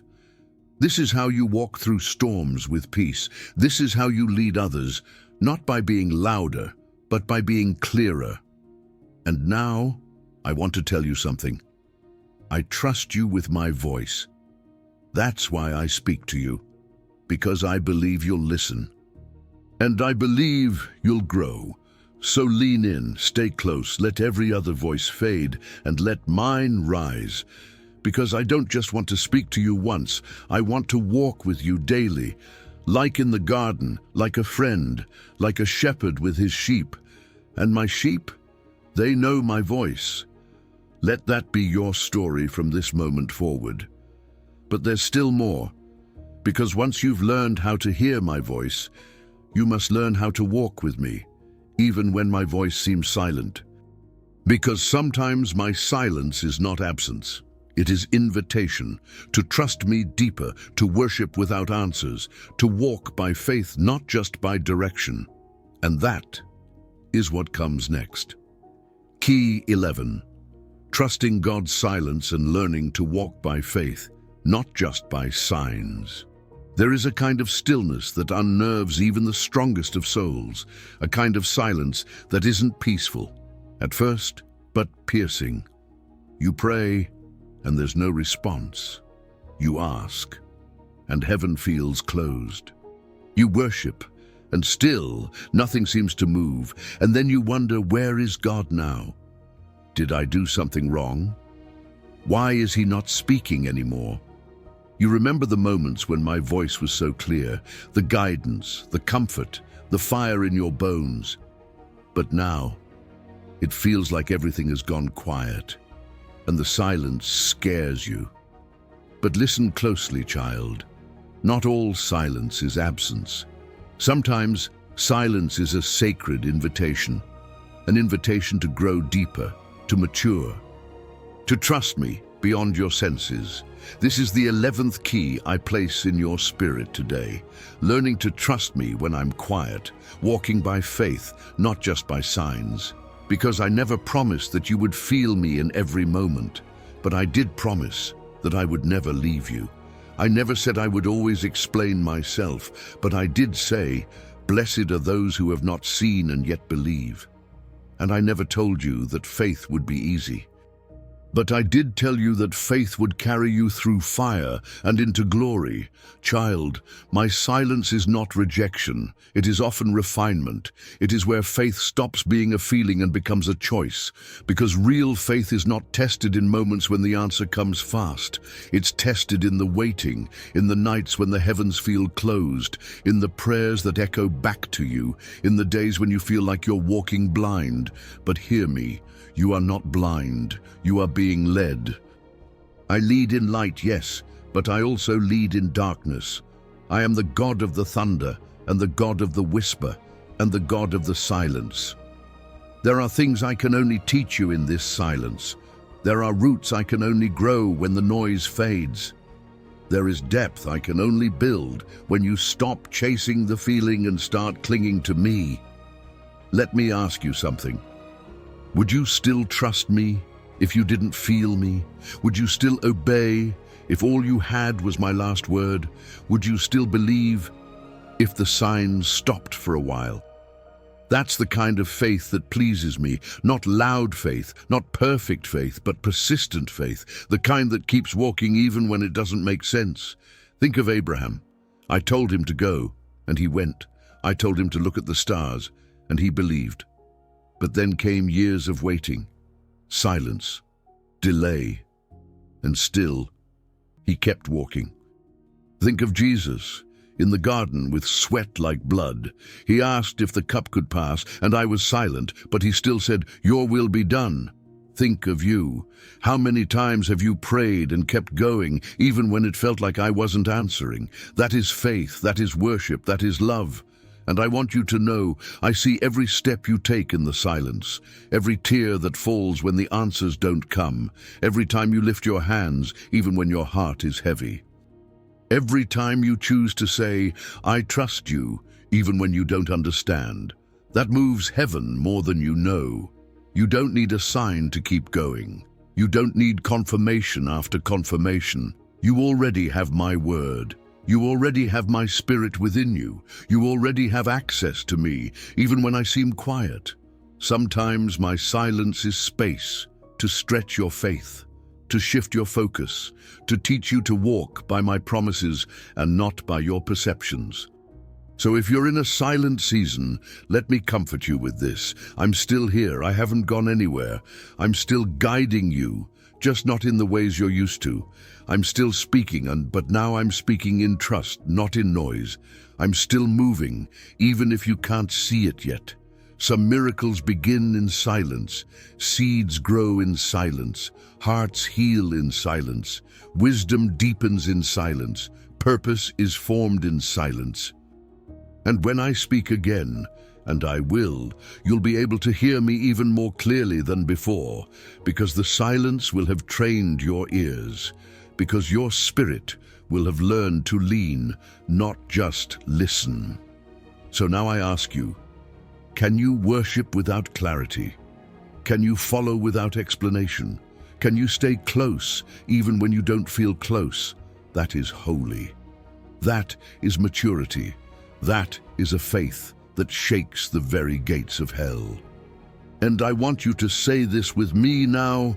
Holy Spirit, I will trust you, even in the silence. I know you have not abandoned me. I know your voice will come again. But even if I don't hear it today, I will keep walking, because I walk by faith, not by sight. And your presence is my promise. Take a breath. Let that truth settle in. Let it calm the anxiety that's been trying to convince you something's wrong. Let it wash away the lies that say you've lost your way. You haven't. This is the journey of deep faith.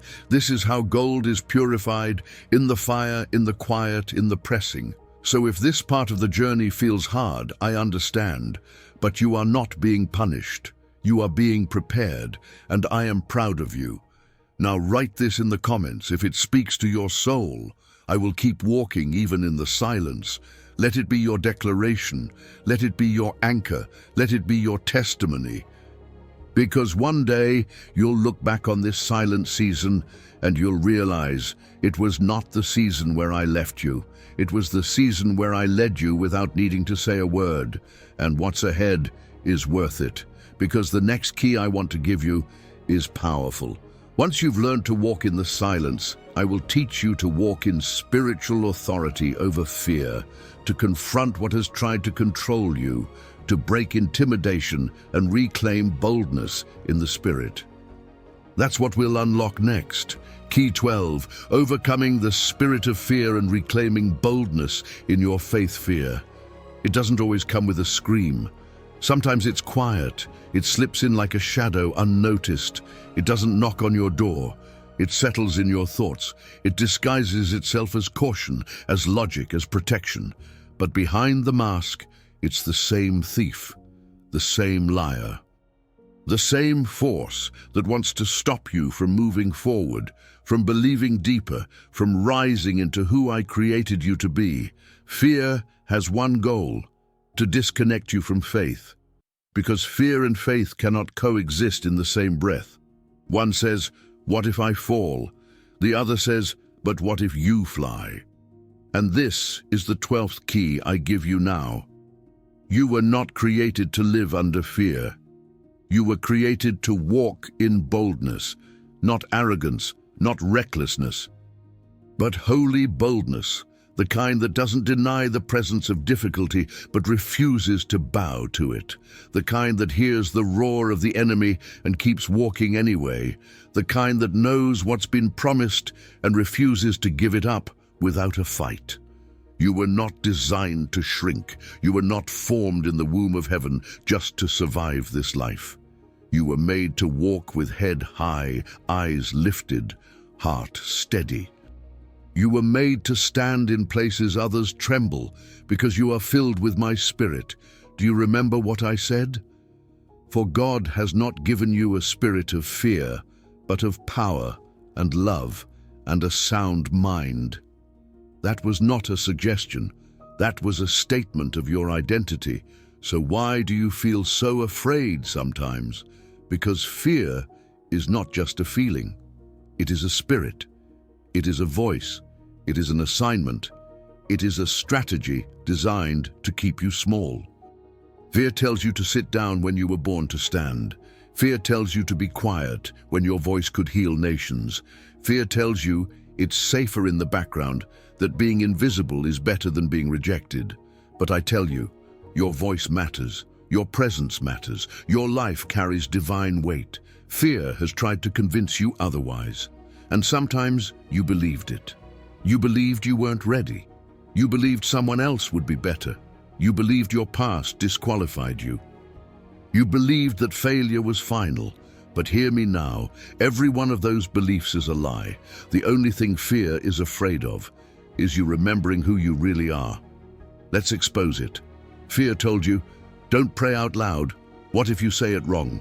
But I say, the Spirit intercedes through you with groanings too deep for words. Fear told you, don't start, you'll never finish. But I say, he who began a good work in you will be faithful to complete it. Fear told you, they'll laugh at you. But I say, if I am for you, who can be against you? Fear told you, stay in the boat, but I say, come, walk on water with me. Child, the time has come to stop letting fear have the final word.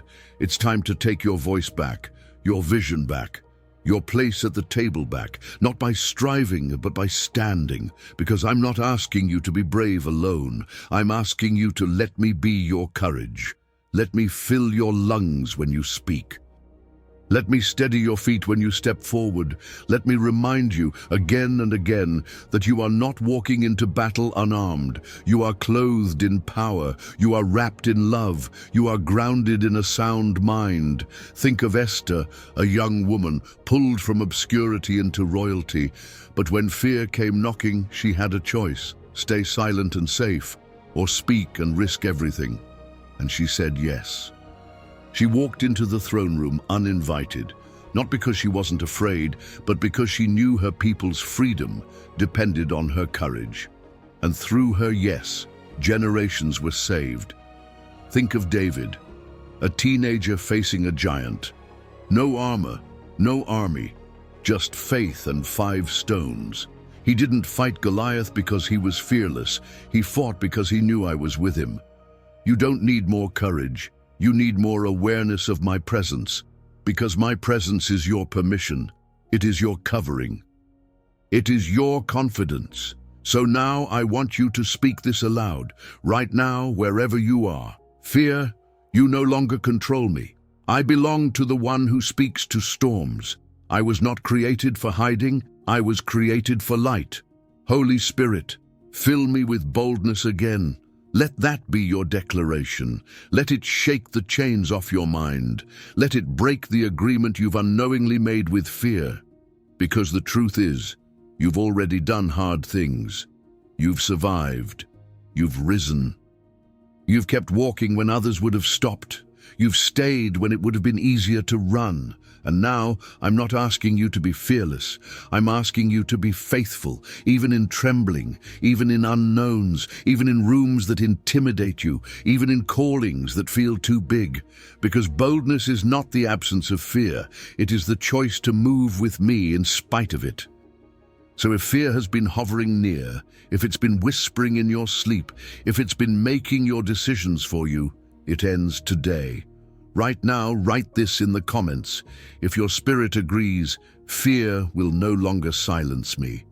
Not because of willpower, but because of my power. From this moment forward, let me train you to speak, not shrink, to lead, not follow fear, to step out even when you don't see the whole path. There are doors that will only open when you stop knocking with hesitation and start walking with boldness. There are prayers I want to answer through your voice, but you have to speak. There are assignments with your name on them, but you have to rise. Don't wait for confidence to come from the outside. Let me build it from within. Let my spirit roar softly inside you. Let boldness become your new normal. Let truth be louder than fear. You were not given a spirit of fear. You were not made to hide behind comfort. You were created for glory, for light, for impact, for the kingdom. So take the first step today. Send the message. Say the prayer. Open the door. Speak the truth. Stand in the gap. Refuse to bow. Because courage isn't always a roar. Sometimes it's a whisper that says, I'm doing it scared, but I'm doing it anyway. And I'll be right beside you. Every step, every word, every battle. You are not alone, and you never will be. And what comes next? It's time to learn how to use your authority, not just to walk boldly, but to break chains in the lives of others. The next key is about intercession. How to pray, declare, and shift atmospheres on behalf of those who are still bound. Because now that fear no longer holds you, you are free to fight for the freedom of others. Key 13. Becoming a chain breaker.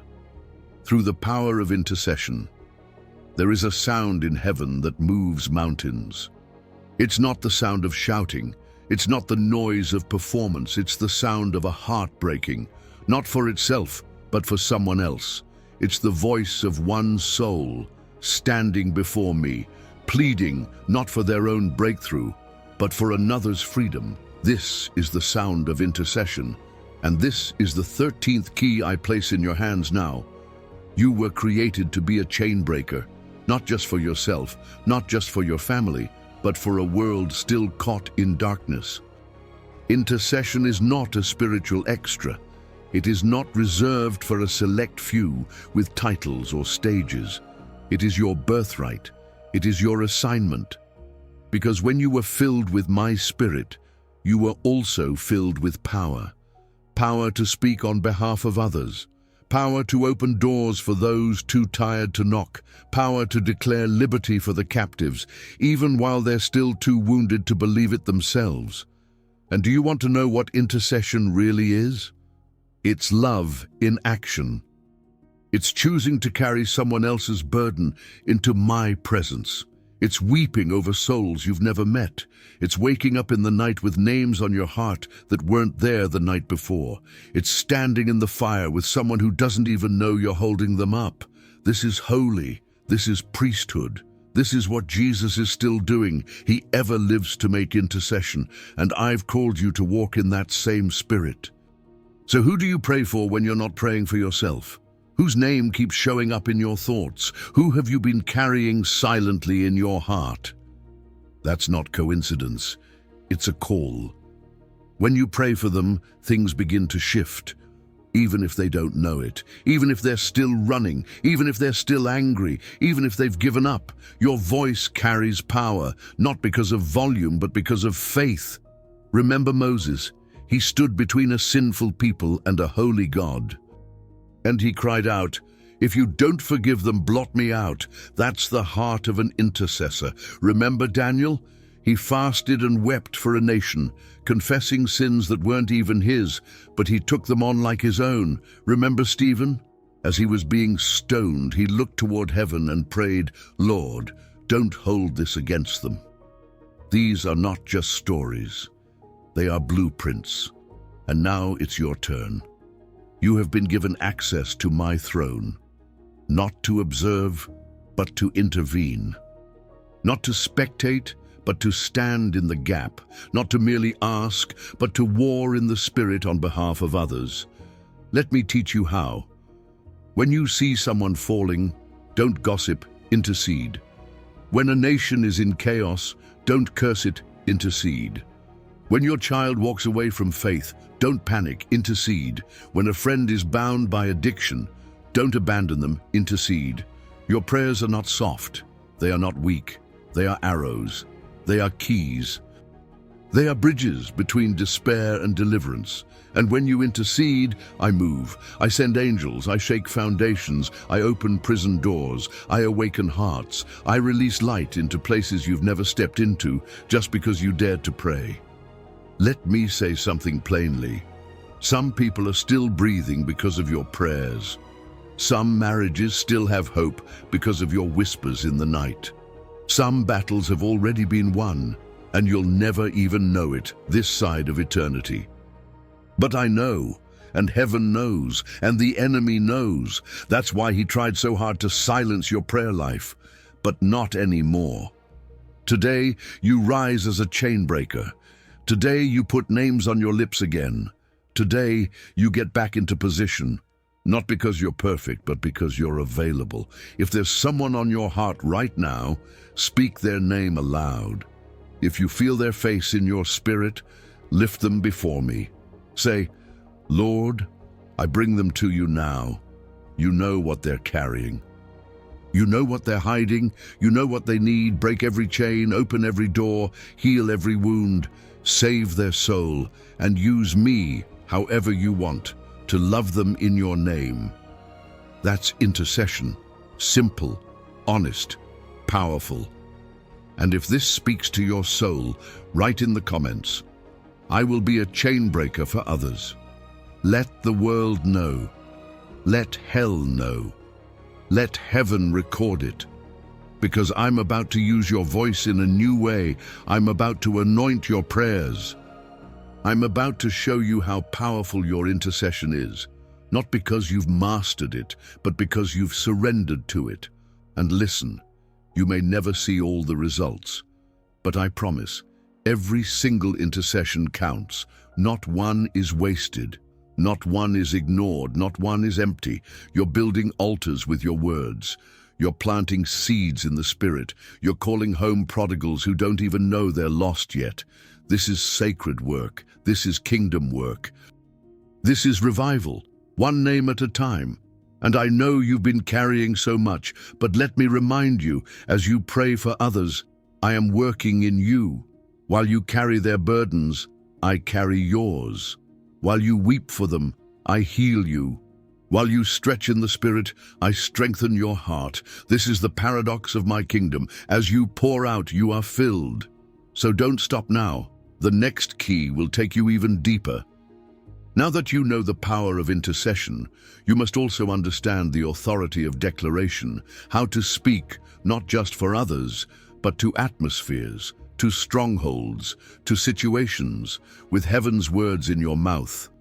Because the same Spirit who raised Christ from the dead is living in you. And when you speak with faith, creation listens. Key 14. Learning to declare with authority. Speaking heaven into earth.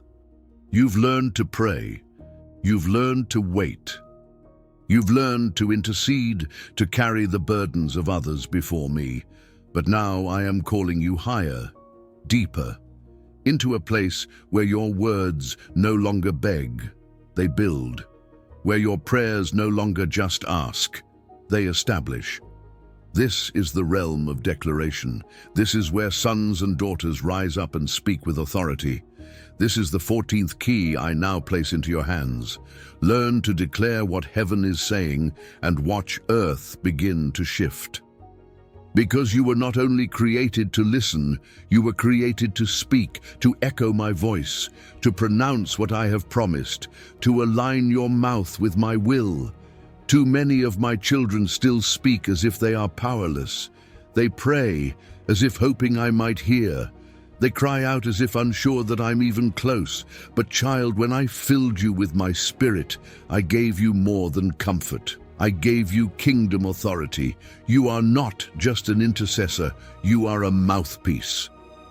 A vessel that carries the creative breath of God. A living echo of my word. Do you remember what I did in the beginning? I spoke, and it was. I didn't need materials. I didn't need labor. I used my voice. And when I created you in my image, I placed within you a fraction of that same power, not to create out of pride, but to partner with me, to bring heaven into earth. one word at a time. When you speak what I speak, things shift, atmospheres bow, chains loosen, darkness flees. Not because your voice is loud, but because your voice is aligned. This is not name it, claim it. This is not wishful thinking. This is divine agreement. Let me show you the difference. Asking says, Lord, please heal. Declaring says, by his stripes we are healed. Asking says, Lord, help me find peace. Declaring says, I have the peace that surpasses understanding. Asking says, Lord, fix my situation.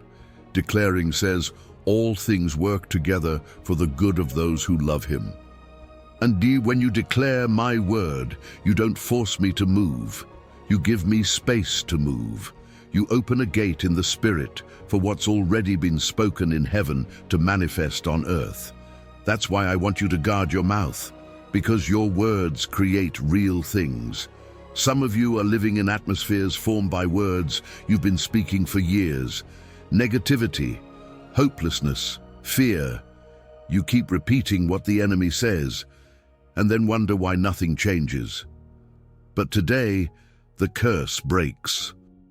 Today, you learn a new language, the language of faith, the language of victory, the language of life. Start speaking what I'm saying, even when it doesn't match what you're seeing. That's how you declare in faith. Faith doesn't ignore facts. It just doesn't let facts have the final word. Think of Ezekiel. I brought him into a valley full of dry bones, death, despair, finality. And I asked him, can these bones live? He didn't say yes. He didn't say no. He said, Lord, you know. And then I told him, prophesy to the bones. Not pray, prophesy, speak, declare, call forth life where there was none. And as he did, something started to happen. A shaking, a rattling, a resurrection. That's the power of a line declaration. Not because Ezekiel was special, but because he said what I said. He opened his mouth and let heaven's word flow through him. And now it's your turn.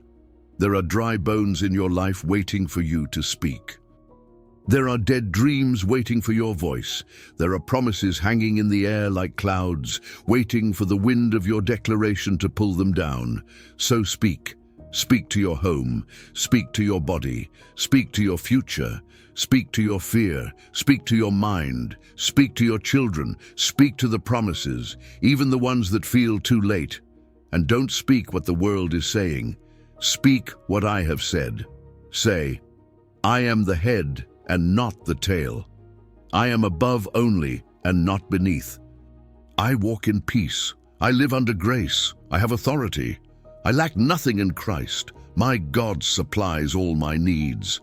No weapon formed against me shall prosper. The Lord is my shepherd.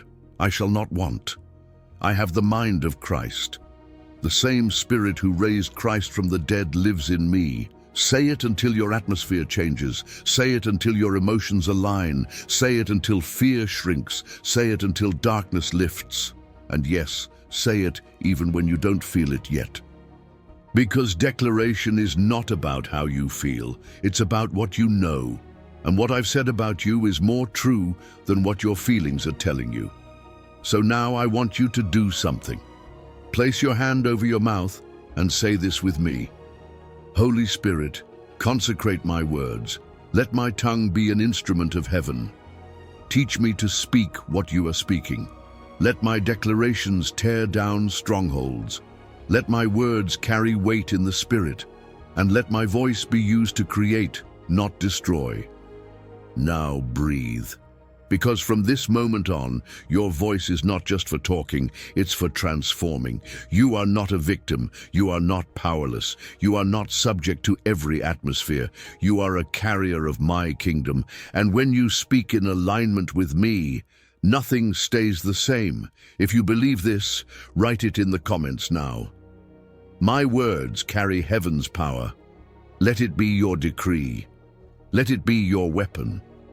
Let it be your reminder when doubt returns, when fear whispers, when the valley looks too deep, that you've been given the authority to speak life into dead places. And now that you've learned to speak, to declare, to stand in authority, it's time for the final key. The key that brings every other one together, the one that unlocks the door not just to miracles, but to intimacy. The one that turns spiritual discipline into spiritual delight. The key of dwelling. Living in me, not visiting, not performing, but abiding. Remaining in my presence daily, completely, deeply, because everything flows from that place, and that is where we'll go next. Key 15, the power of abiding. How to dwell in God's presence and live from a place of constant communion. Come close now, closer than you've ever been, closer than routine, than habit, than duty, closer than your thoughts, than your striving, than your fears. Just be here. Right here. This is where everything changes.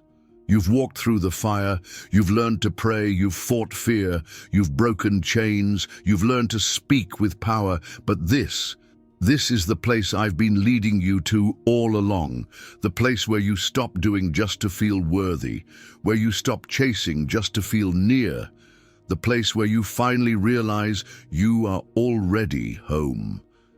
This is the 15th key. Abiding.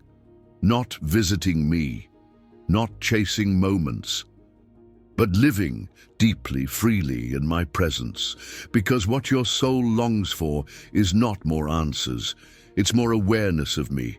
You were created not just to believe in me, but to dwell with me. Do you remember what I said? Abide in me, and I in you. Not touch and go, not event-based. Abide. Remain, root yourself. I don't want weekend visitation rights with your heart. I want full custody, not out of control, but out of love. Not because I demand it, but because I know. Apart from me, you can do nothing. You've tried that already. The running, the striving, the spiritual exhaustion, the empty prayers, the numb routines. You showed up, but your soul stayed behind. You served but forgot to sit. And now I'm calling you back to dwelling, back to the garden, back to the sound of walking with me in the cool of the day. Because this is not about performance, it's about presence. You don't need to impress me. You just need to be with me. Abiding is not about always feeling spiritual. It's not about emotion or atmosphere. It's not about goosebumps or songs. It's about connection. Consistency, staying. It's waking up and saying, "Good morning, Holy Spirit." It's walking into the kitchen and being aware that I am there. It's talking to me between emails, between errands, between moments. It's worshiping without music. It's praying without effort. It's resting in me, even while the world spins fast. Abiding is not a destination, it's a rhythm, a lifestyle, a friendship. And in this place, you will never burn out, because I will be your rest, your fuel, your anchor. You won't need to force your fruit, because fruit flows naturally from the branch that abides in the vine. You won't need to fake joy, because joy is the byproduct of staying connected to me. You won't need to earn peace, because peace is the atmosphere of my presence. So why is it so hard sometimes to stay here? Because the world is loud, because your heart is busy, because distraction pretends to be more urgent than devotion, because shame whispers that you have to clean up before you come in. But I'm telling you now, you don't have to earn this place. You belong here, even when you're messy, even when you've failed, even when you feel unworthy. Abiding is not for the perfect.